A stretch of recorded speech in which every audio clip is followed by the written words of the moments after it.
We often think that special educational needs are an obvious minority, but my practice suggests it's quite the opposite. Diversity of need within the classroom is rarely measured and often wildly underestimated.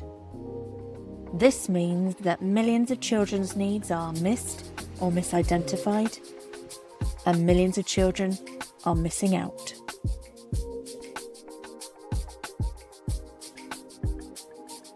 The model about sourcing assessments to allied professionals such as community paediatricians and educational psychologists isn't functioning well enough. We've got millions of children on waiting lists. We've got lots of children with problems in school avoiding, challenging behaviour, underachievement. And what we need is people in schools feeling confident to screen early using efficient tests to pick up on those little difficulties and put some tiny tweaks in place to support children. It tells us so much about a child. You don't have that opportunity as a classroom teacher to spend that time with somebody, to observe them, to maybe ask them a few little searching questions. It really does make a difference. I think often children only necessarily get officially recognised with an SEND if they reach a threshold for diagnosis.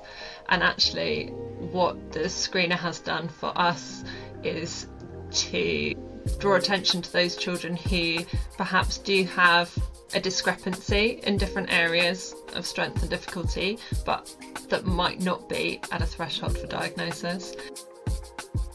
There are the obvious things that we screen for, like reading and spelling ability, handwriting, behaviour. But then there are also the less obvious things that we don't always consider.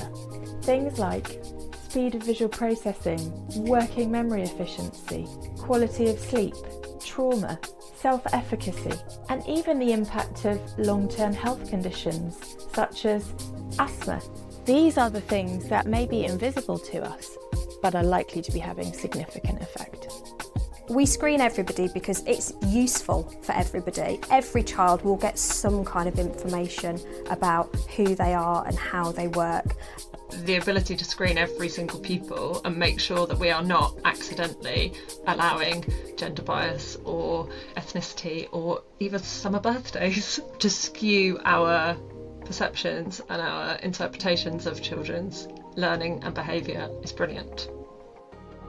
Over the time I've been a SENCO, the paperwork has dramatically increased in terms of access arrangements, and it's become highly professionalised. The research that I undertook was to gather the views over the United Kingdom to see how SENCOs and other SEND professionals dealt with access arrangements within their centres.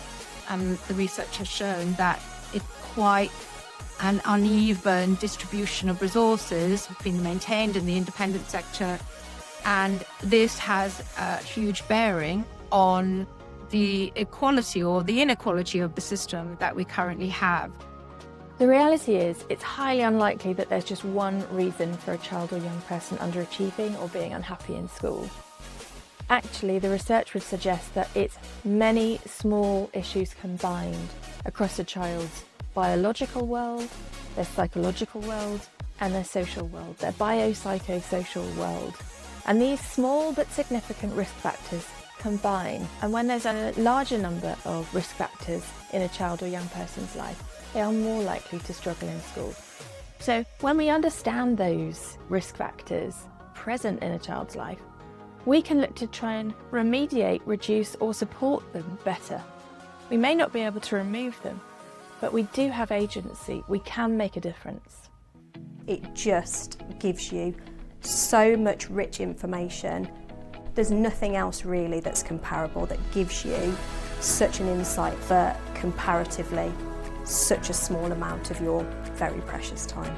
By screening every child in schools, we start to change it from being a postcode lottery to an education system that is flexible and adapting to the children and young people within it. And I know, because I've seen it and I've felt it, that screening and then the changes that you make as a setting as a result of screening, they have a really significant effect on culture and on well-being and on people outcomes.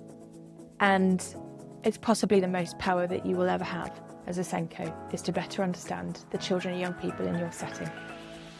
I really hope that in the package that is No Child Dismissed, No Child Misses Out, and the affiliated website nochilddismissed.org, that you will find practical resources, training, guidance and confidence to assess.